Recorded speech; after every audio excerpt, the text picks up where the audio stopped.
All right, all right. Welcome back, guys, to the Self-Selecting Podcast. Thank you. Thank you for being here, wherever you are listening from.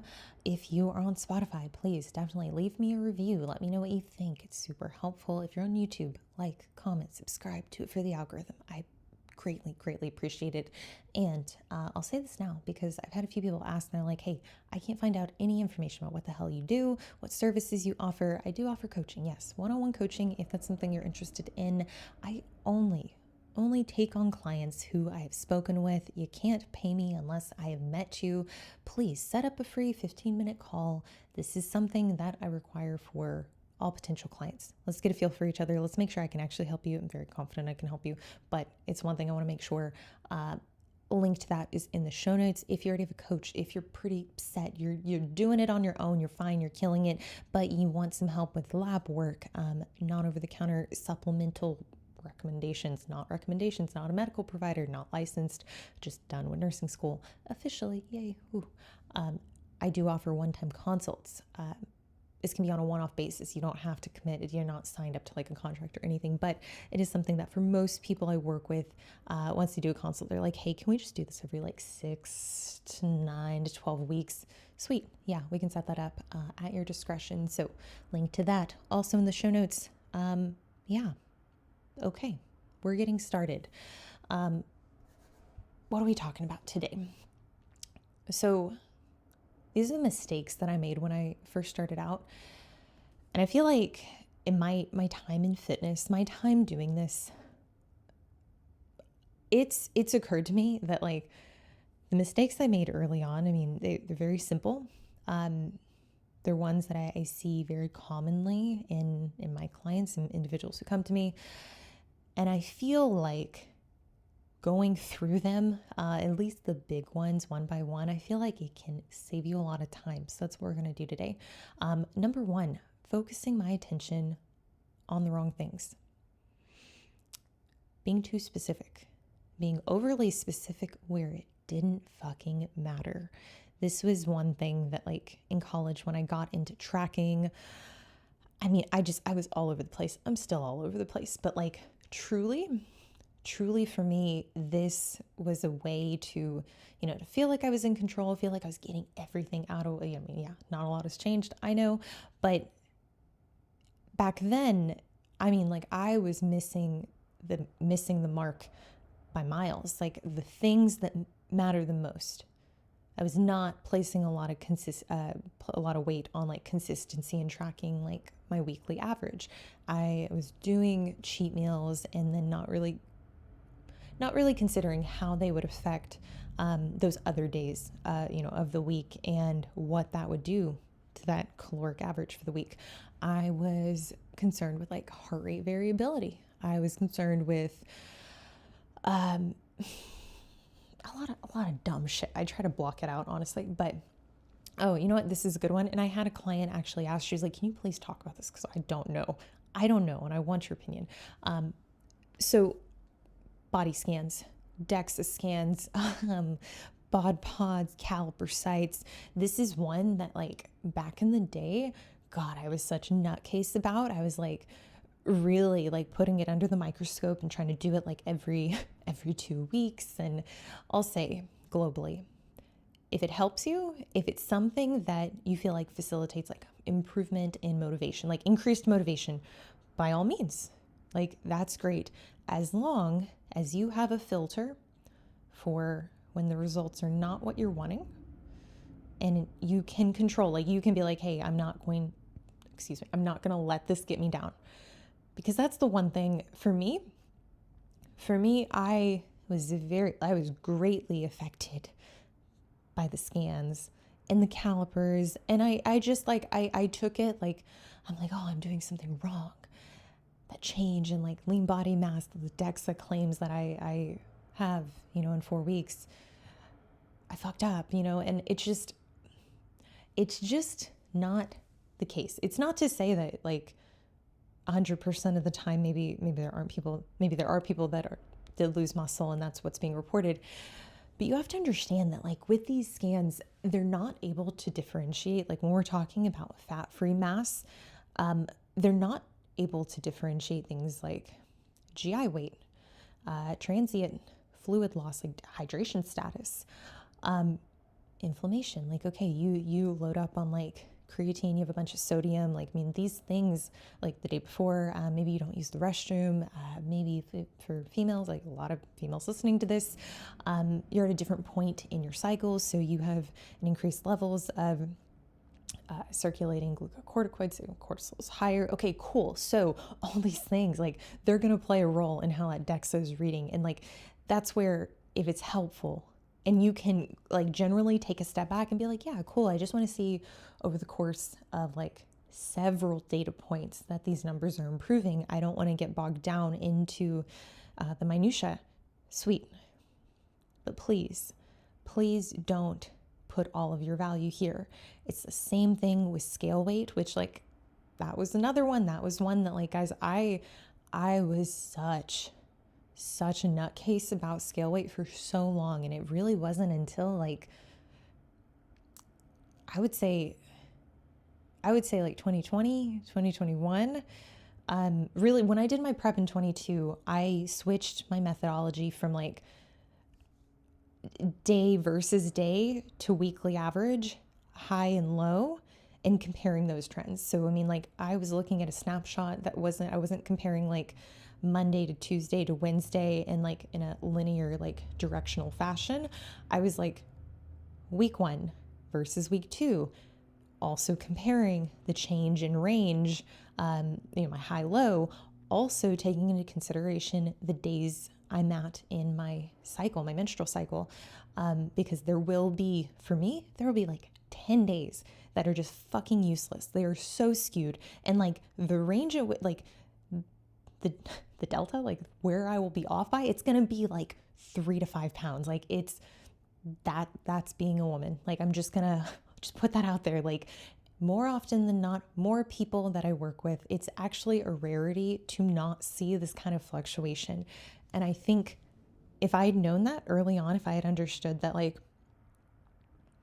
a 3-pound change overnight, it's not fat gain. Like, I promise you, you would have to bash. You would have to go so fucking hard in order to accomplish that. I've tried to do that. Like, I've been so reckless with intake at points in my life.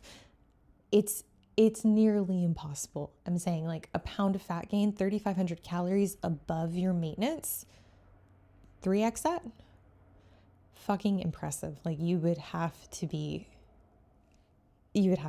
don't want to say no. It's unlikely. These fluctuations, they do, typically, Occam's razor, like, there usually is a very simple explanation. Weight that comes on so quickly, it's also probably going to come off just as quickly.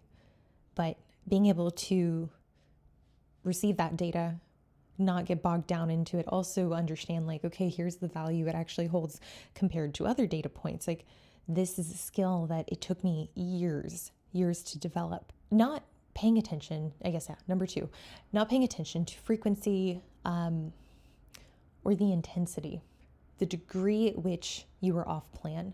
When I got into like fitness, I was super into flexible dieting, and it was more in like the angsty way that I think other people did it too. Like, IFYM, and like I really do think like flexible dieting is a path that a lot of people eventually like should work towards if you've dealt with like being overly rigid with your diet, with your nutrition, to a point, but there's also context within that.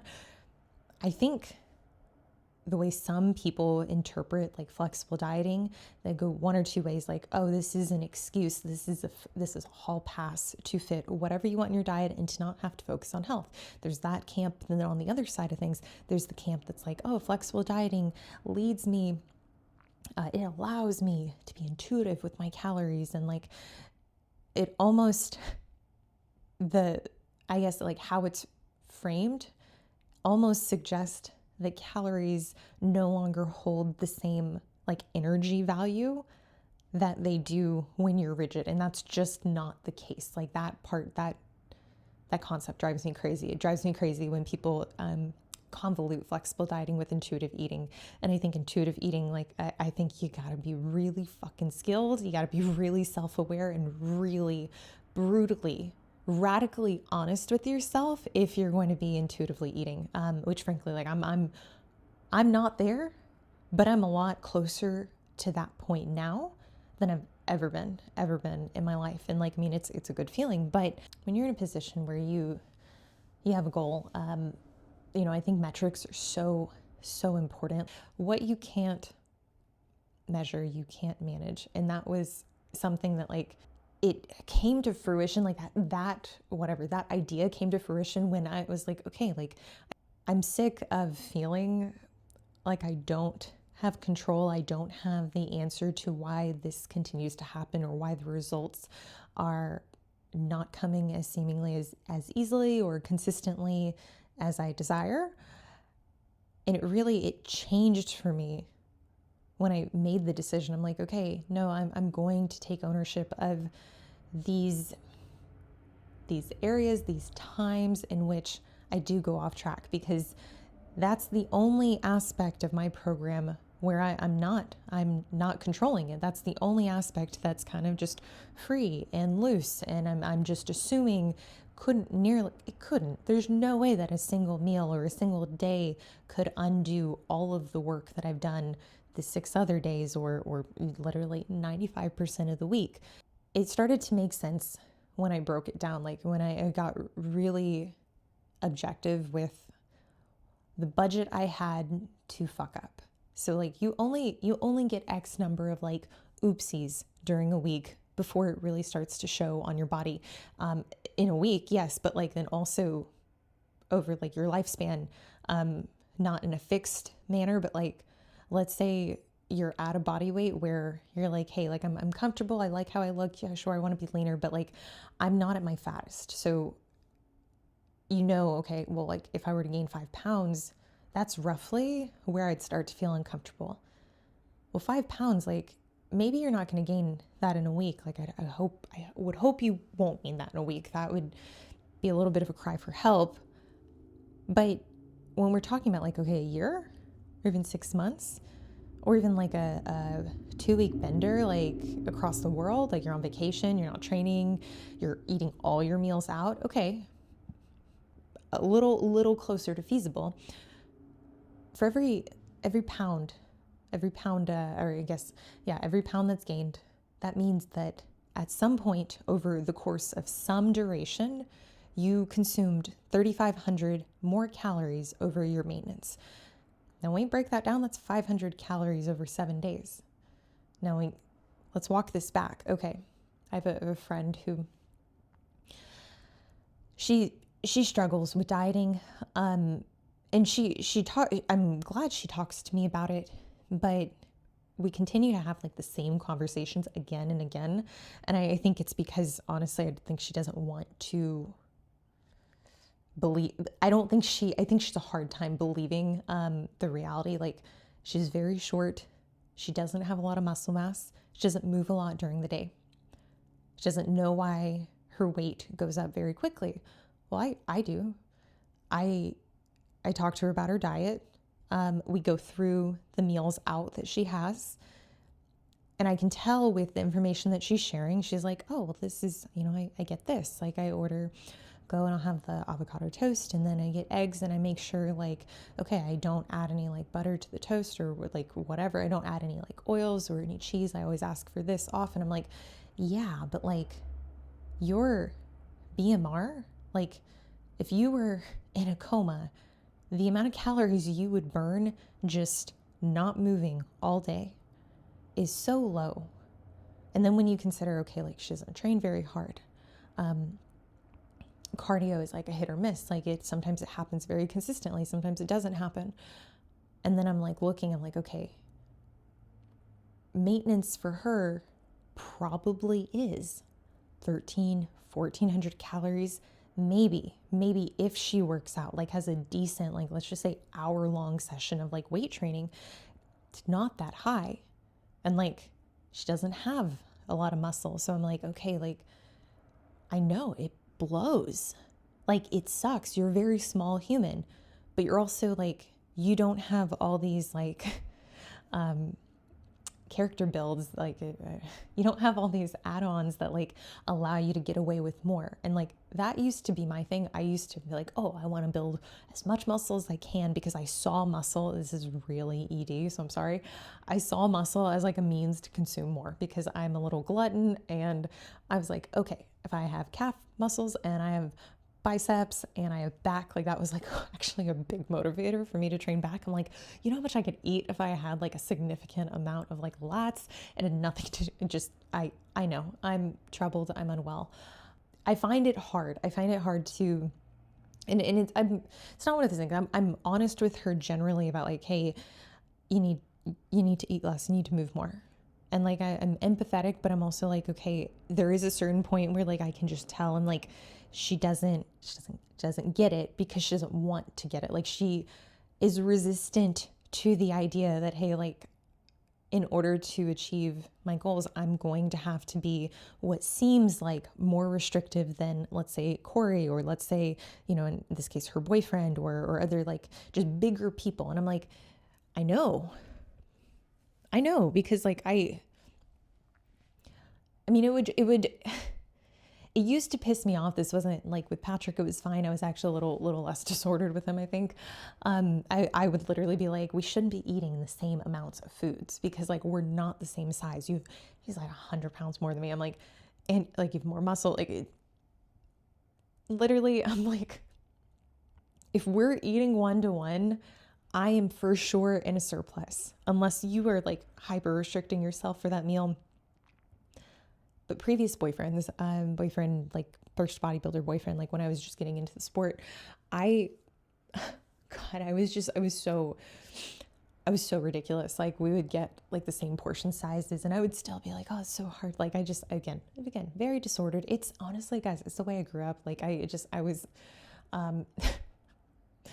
was conditioned. Like, I had the parents that were like, you got to eat everything off your plate. And if you don't, it's because like you're wasteful and you suck. And like my dad, like he would like push food on me. Like, he like wanted me to be strong. And I understand like where it comes from. It's not, I don't hold it against him, but I mean, it had a pivotal effect on like my ability to stop eating, and to understand like hunger signaling. Really, really did. Anyways, getting kind of circling back to, we've had this conversation, so it's not like I'm telling you guys, not telling her, because I don't want to hurt her feelings. I've literally said this to her. I'm like, if you haven't, we need to have like a week where you don't go out to eat. You don't have anything that can't actually be tracked, because that was the other thing. Like, she was going out several points in the week, and I'm like, at best, you're eating at maintenance, but you're for sure not eating in a deficit. Like, I can just tell you, like, most nutrition labels are off like 10-20%. So even like us out there who are like, no, I'm perfect, like I do everything correctly and I'm 100% triple zeros, it's like, you're not, even if you're trying. I promise you, you're close, and maybe it's reflected in scale weight that you're not gaining weight. Amazing.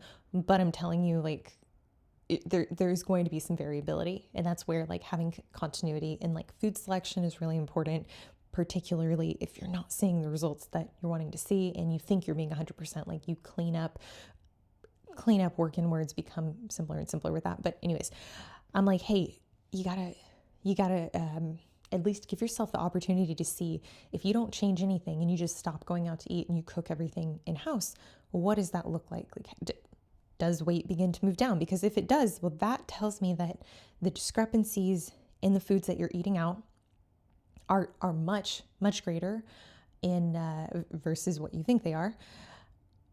If they don't, though, let's say you are being like super rigid, you're going out and you're like, I'm only getting like egg whites or chicken, like just very lean proteins. You're ensuring like they're not cooked in oil, and you're not even fucking with carbs. Maybe you're just getting salads, which just sounds miserable. It sounds like a waste of money. If your weight still isn't moving, even after you've eliminated those meals out, it tells me you're just eating too much. The only thing you can do is eat eat less or move more.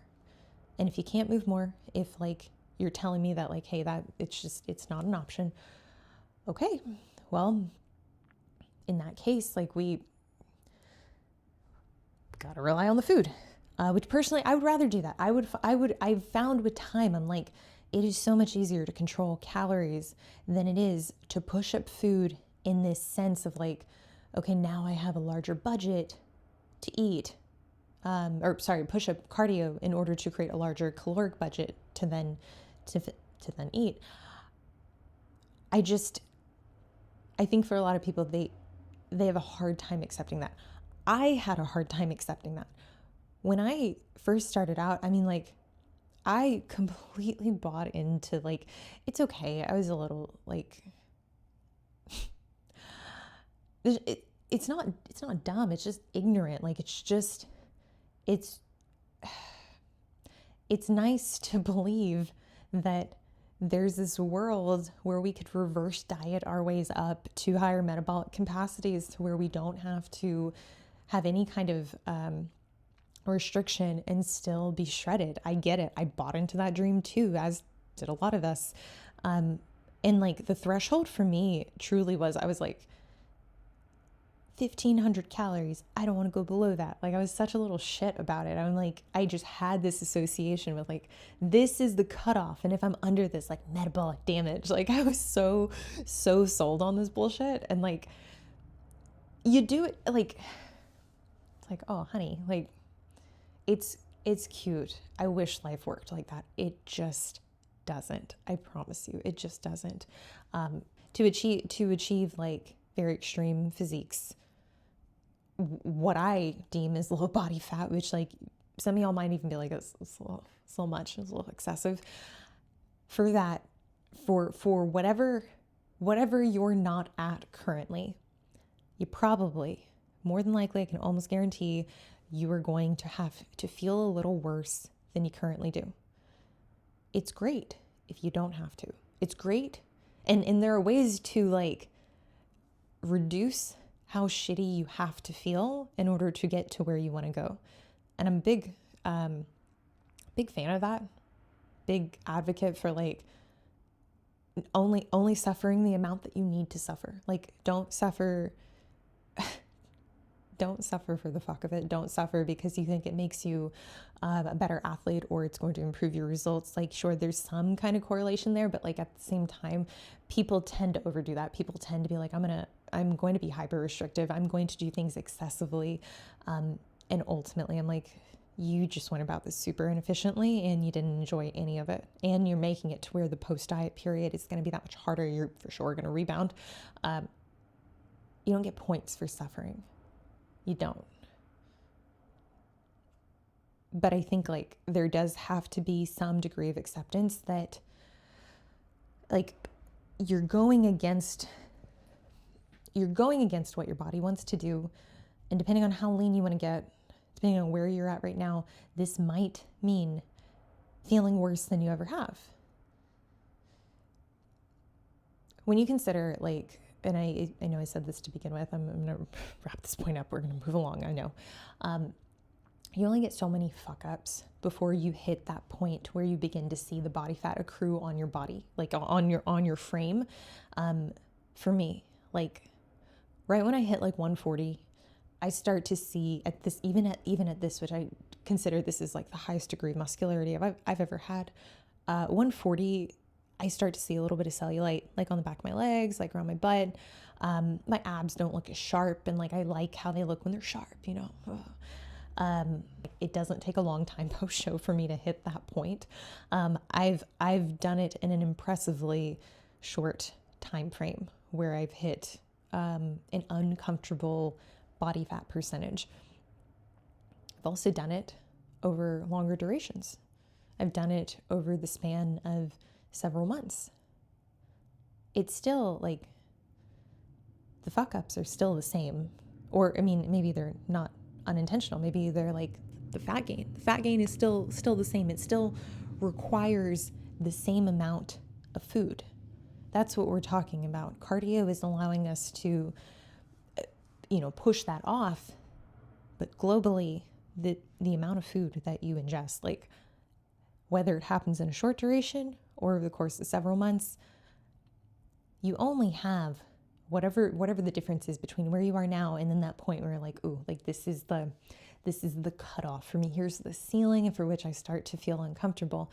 And I think when I started to actually put that down, like numerically, and be like, okay, if I were to eat, like let's say earlier this week, like I had a day where I was on track, hit all my protein, but I was like way behind on carbs and fats. I had a little protein left, of course, but I was like, I'm gonna get like a salad from Earth, because I mean, whatever, it sounded really good. And then I ended up like Postmating like 3 of the cookies from Stuffed Cookies. Yeah, shout out, fucking insane, so good. And I had 2 of them, and I'm like, for sure they're like 600-700. I'm like, okay, well yeah, today I'm in the Earth salad. Like I'm like, that's not low calorie. Like I used all the dressing.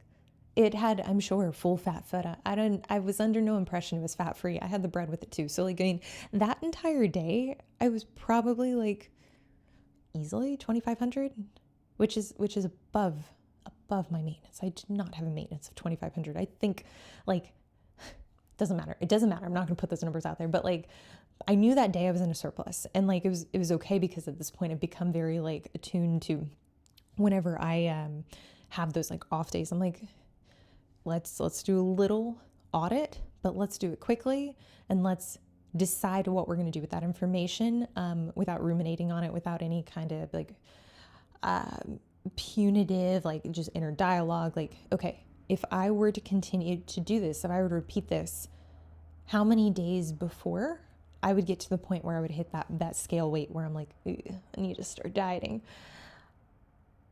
When I'm able to reflect on that, and like not every time, it's not all the time that I do that where I go over, and that's not even that excessive. Like it's not like I had pizza, it's not like I had like ice cream or anything. Like I mean, like I could really easily have done if I didn't do the Earth and the Stuffed Cookies. Like if I had done, let's say, if I had gone and had pizza or gone out, had like a nice dinner, like apps, dinner, dessert, easily that day, going into what I had already had earlier in the day, I could have hit 3,500. Not even a question. Like stomach volume aside, like let's go. That kind of audit after a meal like that versus a meal like this, where it was like, I would say semi-controlled. Like I still had a whole cookie that I didn't fucking eat. Like that's, to me, I'm like, oh, that's pretty good. Like you didn't binge. Like the salad, delicious. Like it wasn't like, yeah, okay, whatever, I get it. Considering, I'm like, okay, how many days like this would I need to have before, like how many repeats of this day would eventually get me to the point where I don't want to be? And there's even the step down from this where I'm like, okay, I went a little over my macros. Okay, I had a little extra, like, you know what, I had some bullshit. I had some like yogurt and oatmeal right before bed, or in the middle of the night, like I got up insomniac. I'm like, okay, I'm just gonna have something, like whatever it is. I'm 200 calories over. Okay, I'm 500 calories over. Like you take that value and you assign it to like how many days of doing this repeatedly would result in a pound of fat being gained. And then you X that times how many pounds of fat you have before you're like, okay, like I don't like this. Like this is now an issue. Being able to audit these like off track meals, these slip ups, whether it is over a day, and be like, okay, like the calories I ate today were too high, or they were not what I initially intended. Because that's the other thing. Like I've also been like, earlier this year, I had a trip I went on, and I like knew, I'm like, okay, flying in Friday, going out to eat, probably going to be a high calorie meal. Saturday, I have two meals planned, probably going to be high calorie. And like intentionally, I was like, I need to actively make sure that I'm not in a high surplus, or I'm going to come back and I'm going to have exceeded that mark. So I mean, like I knew going into it, it was a part of the plan to technically not be strictly tracked. But also what was a part of the plan was to undereat as the best I could, like to not go into these meals and then leave feeling like excessively full. In turn, I didn't gain weight on like that trip specifically. being able to really establish, okay, like the benchmark here is the point in which I know I'm going to lose motivation. I'm going to have a harder time reining it back in, not letting yourself get to that point. Like, I think follow through is a side effect of high accountability. And I think if you can't be accountable with yourself, okay, like maybe you're not at that point where you can like be honest with yourself and be like, yeah, like I need to rein it back in. I need to say no more than I'm saying yes to these freebies. If that can't come from you, if that can't come from like inner you, maybe that is a coach. Maybe that's a conversation with a friend where you're like, hey, like I've kind of been fucking off on my diet a lot. I really want to tighten up, like just even like voicing it, verbalizing it, getting out of your head, getting into your actual behaviors. Personally, I think a coach is a great option if it's a coach that's going to keep you accountable, if they're not going to sugarcoat things. And this kind of brings me into my next point, like being the thing that like I struggled with a lot, which I kind of already hit on this already, but being unwilling to change the things that aren't working. You're probably not going to ever be able to make that change if you can't even admit that like, hey, this is the issue. Hey, when I go out to eat, I struggle once the bread is on the table, you know? And the accountability is really where this matters most, is like, how do I make it easier for me to do the things that I know I want to do, that I need to do in order to be successful? Oftentimes, like I have a client, been working with him for like a year, and he's telling me how he's like, realistically, like I'm not going to be able to stop going out to eat because that is a part of my life at this point. Like I take clients out, me and my wife, like we live, I think they live in New York. He's like, we like to go out. We like to enjoy different types of restaurants. Like that's a thing that, you know, it's an activity for us. So like, I'm not going to be able to just eliminate that in order to get leaner. I'm like, cool. Okay. But when we go out, when we have these outings, like he's like, I don't want to just go completely off track. Like, how do I create an environment where I know going into these meals, like I'm not going to just fuck it up. I'm not going to overdo it. And I'm like, okay, well, like the first thing is like, we have to identify and we have to paint this picture and be very clear about what isn't working. Okay, so is it the alcohol? Is it the food? Okay, the alcohol, can we try to reduce this? Can we like cut it down to like one drink? Cool. The food itself. Okay, maybe instead of ordering like multiple appetizers, we stick to just one. Maybe instead of appetizer, dinner, dessert, we only do appetizer or dessert. Like it's one or the other.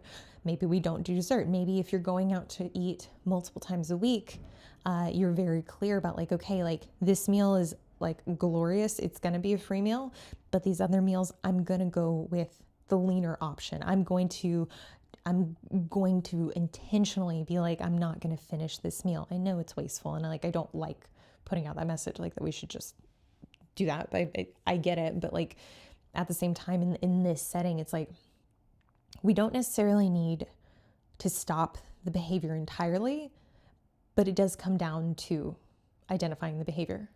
And if you can't change what isn't working if you don't know what the thing is, if you can't actually identify like this is the catalyst, this is the culprit. And I don't think it comes down to like, once you have identified the catalyst, I don't think it comes down to exclusively like stopping the behavior, but rather like we have to replace it. We have to find a better habit, just something to put in place. Like I heard this example recently, like you take someone who gets like really anxious with flying. You don't just like tell them, like, okay, get on the plane and then just don't be anxious. Just turn it like, you know how many times like people have been upset and be like, well, just don't be upset. Like you're depressed. Or like, just don't be depressed, be happier. It's like, yeah, I wish it was that easy. No, we're going to find a replacement. We're going to find something that you can do instead of X. So, you know, maybe in the case of like the individual getting on the plane, we're like, okay, It's not even about not feeling anxious. We're not even going to bring that to the table. It's, hey, you're on the plane. I want you to read a book. I want you to do something that takes you out of that anxiety. Maybe you don't even go there, but you're just like, I want you to read the book. That's your task. Now you have a to-do. I want you to read it the entire time. Like if you, and this is Jim Quick, where I got this from. He's like, if you fight hard enough for your limits, eventually you get to keep them. And I really love that. Really love that. It's like part of the little elephant tattoo, which you probably can't see. Yep, definitely can't see. Not going to be in focus. It's part of the little elephant tattoo that I got. I mean, like those limits, like you got to make sure they're actually real. You got to make sure you are not the warden and the prisoner. And if you are, is that where you want to be? Like, is that how you want this to go down? You're running it. What side of the Stanford prison experiment do you want to be on? Or do you even want to be in it? Like every time we get more clear about where we're going, it gives us the ability to assess, like, what are we doing that doesn't propel us in the right direction? It gives us the freedom, the autonomy to decide at any moment, hey, this isn't working. I don't have to keep doing this. The last 3 diets that I've done, I haven't waited for a Monday. Guys, I haven't even waited for a start to a new day. I'm a psychopath. I started all 3 of them. I've started midday. Like I've started going into meal 2. I've been like, oh yeah, I think I want to be a little later. I don't really like how I look today. Oh, you know what? Timeline, it actually works out. Okay, day 1. What? I mean, like at that point, I'm like 300, 400 calories in. You can decide at any point what you're doing is no longer working. You don't have to continue it. Any point. You don't have to wait. I'd actually say, don't wait. The moment you're feeling that motivation, fucking just go. Just like make the decision. Make the decision that you want something different, that you're not going to continue to choose the current state, the current behavior that you're in. Like the habits that we're doing, activities, attitudes that we hold that no longer make sense. Get really good about letting go of them and deciding, like the minute you're like, hey, this doesn't make sense and I feel really certain about this, okay, like change it, adjust. Don't be in that state of inaction, so this kind of brings me to my 4th point, is like letting perfection be an excuse for inaction. We get something from every decision we make or don't make.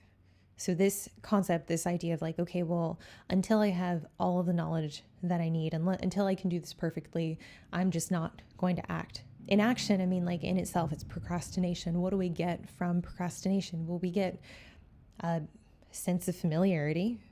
We get the ability to avoid having to do something difficult that ultimately would require us adapting, critically thinking, problem solving, and dealing with that outcome. You got to ask though, like, I mean, if where you're going or where you want to go, if that is something that is, deep seated, if it's something that you truly mean, you truly want, if you want it bad enough, like, I mean, you're wasting time by not pursuing it. I mean, for all you know, in 6 months, you could be even busier. Maybe you're going to have an even harder, more difficult time in pursuing these goals. Like, what if there is a point where you don't even, the time you have now is going to seem like, wow, that was a gift. I should have started then. I mean, the time, I know this one is cliche, it's going to pass regardless. So it's like, don't you want to be equipped to handle this thing? Don't you want to, in this case, like losing body fat, building, whatever, getting on stage, whatever your goal might be, don't you want to be able to do that in an environment that isn't constrained, that doesn't have to be perfect? Wouldn't you rather be able to handle this? Like, wouldn't you rather work through the growing pains of whatever discomfort there is with familiarizing yourself, with the diet, with a new program, with the discipline required, whatever component is the most off-putting to you? Why wouldn't you want to get really good at that when you are busy? Because life is going to be busy. Don't you want to be more prepared? Don't you want to be in a position where you can handle your shit, not when it's easy? That's where the cop-out, to me, becomes really apparent. It's like, life is never going to be easy. I mean, like, and for people who are highly successful, people who aspire for great things, and that great thing could be like having control over your body composition. Like, wouldn't you want to be able to have control over your body composition when life is busy?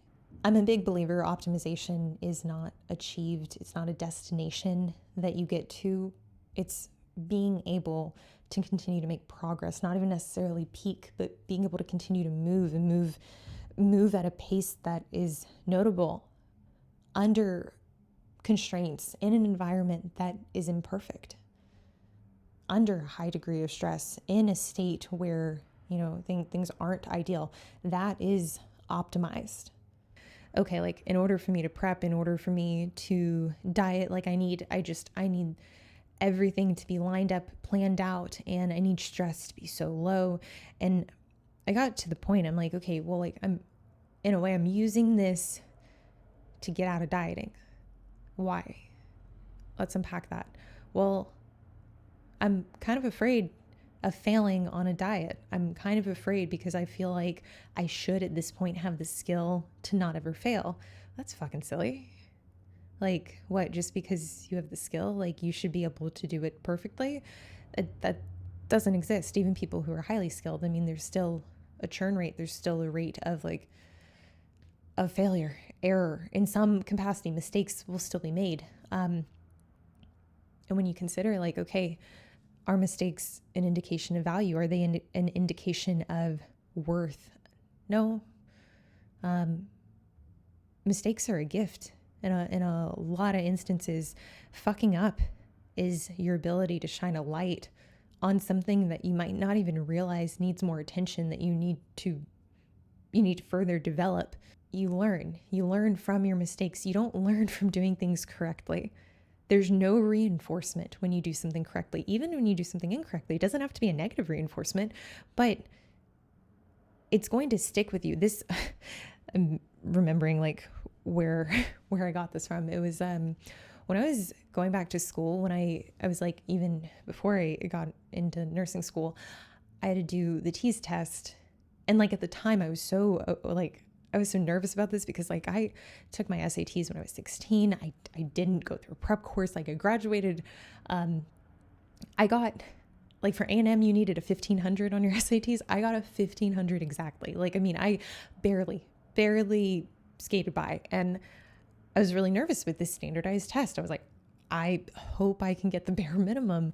And I've been out of school for a while now at this point. Like, I don't know, we'll see.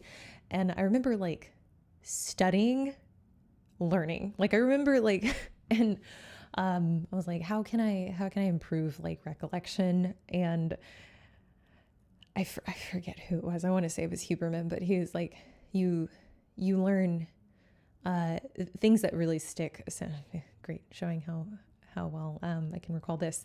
It was a few years ago. It's fine. You learn best through testing. In an instance where there is an objective right, wrong. It's not necessarily a negative reinforcement, but at least the awareness of this is something you don't know. Getting an answer wrong. That's enlightening. And I think that's something that we shouldn't run from. I think it's something that we should embrace because, I mean, like, what more could you ask for? You learned from it, hopefully.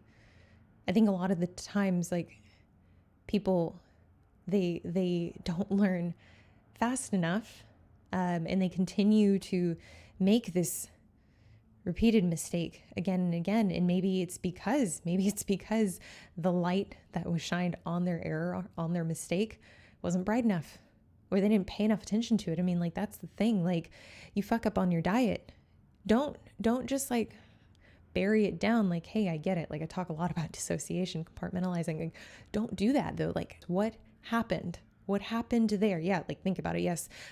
Address, the instance, but make some kind of improvement. And even if that isn't the right answer, even if that still takes some troubleshooting, well, okay, you can learn from that too. You're still moving forward, which is really the opposite of inaction. You're not idling. You're not idling out. You're not going to be able to learn if you don't try.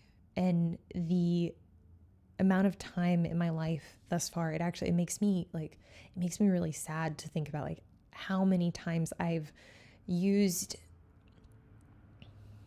a lack of knowledge as a reason to not act, to not move.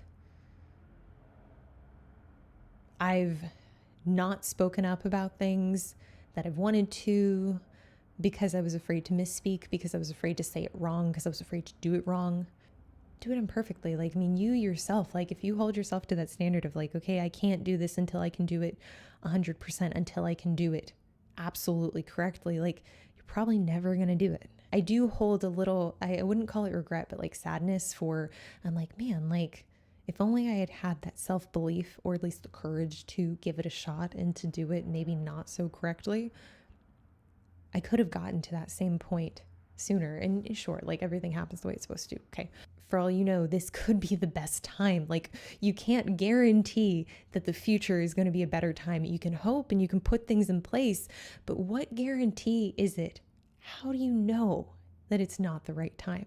What proof do you have that right now isn't the best it's going to be? Right now isn't the most opportune time. Like what guarantee is it that moving forward, it's only going to become less and less ideal? It's only going to become harder.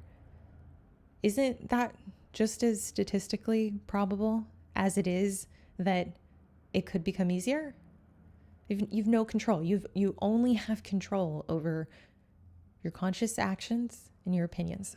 That's it. And this kind of brings me to point number 5, which is like placing more weight on my thoughts, on my feelings over my actions. And this is one like I struggled with heavily, and like it's been reoccurring where I have to check myself and be like, yo, like who's in charge here? Why are we making last minute decisions based on a reaction, based on something that isn't conscious? Like, let's be honest, like these thoughts that we have, like some of the thoughts are really wild. They're very colorful. Giving up that control in a reactionary effort to soothe essentially a bad feeling. I'm not going to try to name feelings. I keep thinking to my therapist, because like recently she's like, hey, like I don't think you know what feelings are. Like when I ask you to describe a feeling, you're giving me other things, you're giving me symptoms, you're giving me reasons. You're not actually saying like feelings, like I am sad, I am mad. You're like, yeah. Anyways, I digress. What you have to understand is that like feelings, they will pass. Like give it 20, 30 minutes, sleep it off, walk it off, do what you need to do. But like as they come, like as you get hungrier, as you get stressed out, as you start to feel anxious, demotivated, whatever it is, oh, I don't want to go do X, Y, and Z, what I know I should do. I don't want to say lazy. You just like, you don't see in that moment, you don't see the value of doing said thing, doing the action. Fuck the feelings. Like you made a promise to yourself when you signed up for the program. And I mean like metaphorically, I mean it figure of speech. Like you gave yourself permission, like I'm going to pursue this goal of getting leaner, this goal of getting on stage. Okay, keep your promises. You don't have to do it for me. You don't have to do it like, okay, I'm your coach. Like, okay, it's going to make me happy. I want you to keep your promise to yourself, because at one point you decided this was valuable and you continue to make that decision. That's the thing. Like, with something like deciding to pursue a physique goal, a physique outcome, it's kind of like cheating. Like you don't make it, like it's not like one decision. It's not like you accidentally like fell into establishing this goal. Like there was thought that went into this. You did a whole slew of things to get to this point. You had every you consciously chose to show up again and again for yourself. So in this moment where you're feeling like, you know, maybe I do want to order the Postmates. Maybe I do want to skip the gym. Maybe I do want to have drinks when I know like that always sets me back and sends me down this spiral. That's not the point to give up control. That's not the point to be weak. That's the point where you're like, hey, I'm trying to get something, I'm trying to put something in place. Sorry, I'm struggling with this. I'm trying to put something in place to avoid feeling whatever it is I'm feeling. And maybe that feeling is a lack of, I don't know, maybe you're experiencing a lack of belief in yourself. Ultimately, it's probably self-sabotage. It's probably just an easy way for you to be like, hey, how can I make the stress, the strain of dieting or pursuing the physique goal, how can I make this easier? Well, I can make it easier by derailing what I'm doing. I can make it easier by fucking it up, because it's a lot easier to not have to pursue this thing if I just burn the whole house down. If I just, then I don't have to try. I can start over. I can say, well, it didn't work because it was too hard. Well, was it too hard or was I too weak? Because I don't think a lot of the times, I don't think the task at hand, I don't think it's too hard. Really, the task at hand with dieting is to not act. It's to not do anything. It's to actually take less action. That impulse you have to eat a little bit more, again, it's not a single decision. Not a single decision is ever made when someone fucks off and overeats. It's always a multitude of decisions that tend to happen systematically. Even if it is a little impulsive, there's still a point where you have the ability to pull back. You have the ability to say no. You have the ability to walk away, to walk out of the kitchen. I think that recognizing these thoughts are going to happen. They're going to occur. You don't have to pay attention to them. You don't have to listen to them. You can let them occur. You can let them enter your mind, and they can be just simply just that. Okay, well, I would like to fuck off on my diet. I would like to order 6 stuffed cookies, and I'd like to eat all of them tonight.